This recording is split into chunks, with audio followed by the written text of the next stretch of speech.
보건환경연구원 조사 결과에 따르면 입냄새는 국민의 60%가량이 경험할 정도로 많은 사람을 괴롭히고 있습니다. 구치라고도 표현하는 입냄새가 왜 생기는지 치료 방법은 없는지를 살펴보겠습니다. 입냄새는 박테리아가 단백질을 분해하면서 생기는 휘발성 화합물로 인해 입에서 냄새가 나는 증상을 말합니다. 우리 입속은 항상 침으로 습함을 유지하고 있는데요. 혀의 안쪽에 서식하는 많은 양의 박테리아가 입 안에 남아있는 음식물 찌꺼기, 죽은 세포, 콧물 등을 부패하는 과정에서 냄새가 발생하는 원리입니다. 여러분 안녕하십니까? 웰빙 100세 시대 실사 걷자 자극으로 아름답고 행복한 더불어 사는 세상을 만들어가는 소엽선생의 웰빙 생활 건강TV입니다. 이 영상은 세계 유수의 양심적인 의사들의 연구 논문을 바탕으로 제가 최근에 출간한 이 책 소금은 생명의 시작이고 걷기는 행복의 원천이다 라는 건강보고서를 토대로 참된 건강은 내 몸속 100명의 의사 NK세포를 활용한 면역력 증강에 있음을 많은 이웃과 나누고자 하는 사회공헌 방송입니다. 건강에 대해 좀 더 알고 싶거나 책을 구매하고자 하신다면 입금과 함께 메시지나 카톡으로 주소를 남겨주시면 택배비 없이 바로 보내드리겠습니다. 제 연락처는 댓글창에 남겨놓겠습니다. 방송을 끝까지 시청하시고 날마다 업로드되는 건강정보로 구독자님의 삶은 늘 지혜와 건강이 함께하는 행복한 삶이 되기를 바랍니다. 영상 시청에 앞서 오른쪽 붉은색 구독 버튼과 알림 설정 그리고 왼쪽에 엄지척 좋아요 버튼을 눌러주시면 웰빙 100세 시대 건강 컨텐츠 제작에 큰 힘이 될 것입니다. 제 영상 시청과 구독은 언제나 무료입니다. 오늘은 입냄새로 체크해보는 건강상태라는 주제로 말씀드리겠습니다. 입냄새는 입속이 습해서 무조건 나는 것으로 생각하시는 분이 있습니다. 그렇지는 않다고 합니다. 누구나 입냄새는 지니고 있으나 특히 심하게 입새가 나는 경우가 있는데요. 이런 경우가 문제가 됩니다. 입냄새의 가장 큰 원인은 구강질환이라는 통계가 있습니다.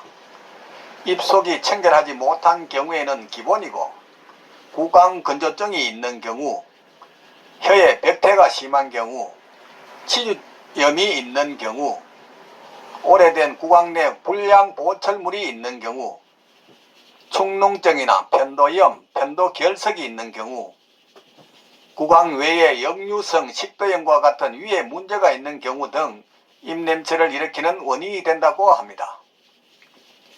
자주 트림을 할 때도 소화된 음식물의 역류나 위장관 가스의 배출로 구취의 원인이 되기도 합니다. 입냄새로 우리 몸의 이상증후를 조사해 볼 수도 있습니다. 각 질환에서 발생하는 특징적인 냄새는 각 질병의 진단에 매우 유용하게 도움이 되기도 합니다. 혹시 지금 내 입에서 다음과 같은 냄새가 나는 것은 아닌지 체크해 보시기 바랍니다. 먼저 생선 비린내가 난다. 생선 비린내처럼 입속에서 불쾌한 냄새를 풍기면 이빈후과적인 증상이 생길 때 나는 것으로 기와 연결되어 있는 입을 통해 악취가 날 수 있다는 것입니다. 둘째는 아세톤 냄새가 난다는 것입니다. 당뇨를 의심해 볼 수 있습니다. 시큼하면서도 달콤한 단 냄새가 아세톤 냄새를 풍기게 하는 것입니다. 셋째는 곰팡 냄새가 난다는 것입니다. 간이 나쁜 환자의 경우나 특히 광경변증 환자일 경우는 곰팡 냄새가 버섯이 썩는 구린내, 캐캐 묵은 입냄새가 나기도 합니다. 만성 신부전 환자에게서는 요소 또는 소변 냄새가 입으로 나는 경우도 있다고 합니다. 네 번째는 방귀 냄새가 난답니다. 위에 질병이 생긴 경우 방귀 냄새와 비슷한 냄새가 나는데요. 위의 질환의 의심해 볼 수가 있다고 합니다. 위에서 소화 중인 여러가지 음식물의 역류현상으로 입에 남게 되는 것입니다. 입냄새 해결은 기본적으로 원인이 가장 많이 차지하는 혀의 설태를 제거하는 것으로 시작됩니다. 칫솔질을 할 때 혀 안쪽과 설태를 닦아주는 것만으로도 상당한 입냄새를 줄일 수 있다고 합니다.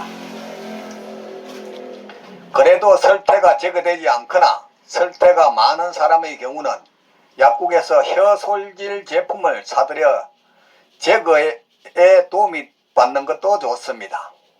그러나 이보다 더 좋은 방법은 아침 공복에 들기름이나 참기름을 한 모금 입에 넣고 20분 동안 가글을 한 후 입을 헹구어내는 오일 풀링이 좋다고 합니다. 한번 할 때 20분 이상 하는 것을 잊지 마시고 끝난 후에는 화장실 변기에 맺고 입안을 두세 번 헹구면 끝입니다. 오일 풀링을 서너 번만 하면 풍치 예방, 몸속 각종 질병까지 예방하고 치료하는데 탁월한 효과를 볼 수 있다고 합니다. 여기에 대해 좀 더 자세히 알고 싶으면 제 유튜브 28번 잇몸병 치료 등 오일 풀링을 아십니까? 라는 시청을 하시면 도움이 될 것입니다. 식습관도 입냄새를 없애는 데 도움이 될 수는 있습니다. 우유, 달걀, 육류와 같은 고단백 음식물을 섭취한 후에는 입안을 헹구는 습관, 구강건조증이 있는 경우는 질 좋은 소금과 물 섭취, 치아 사이의 플러그나 이물질을 꼼꼼히 제거하고 치실 사용 후에 실태를 닦아내는 칫솔질을 습관화하는 것이 중요하다고 합니다. 오늘은 입냄새 체크로 살펴보는 건강상태에 대해서 말씀드렸습니다. 삶에 쫓겨 방치하다시피 한 몸, 병이 와서 소문난 병원이나 유명한 의사가 병을 고쳐줄 것이라고 방황하지 말고 미리 내 몸 안에 100명의 의사를 활용한 자연치료약으로 천하보다 소중한 내 생명 건강을 지켜나가시기 바랍니다. 부모, 형제나 친구, 심지어 의사 등 그 누구도 대신 아파주거나 책임져 주지 않습니다. 전문이라는 나이 센서의 소금 제한 눈에 속지 말고 저 넓은 바다가 썩지 않는 이유가 3%의 소금과 파도 때문이듯이 질 좋은 소금 섭취와 걷기 운동으로 면역력을 높여 구독자님의 삶은 늘 건강과 기쁨이 넘치는 기를 바랍니다. 오늘은 보람찬 하루였습니다. 내일은 더욱 멋지고 행복한 날이 될 것입니다. 지금까지 웰빙 100세 시대 시사 걷자 자격으로 아름답고 행복한 더불어 사는 세상을 만들어가는 소엽선생의 웰빙 생활건강TV였습니다. 많은 시청과 이웃에게 권하는 관심과 응원을 부탁드립니다. 감사합니다.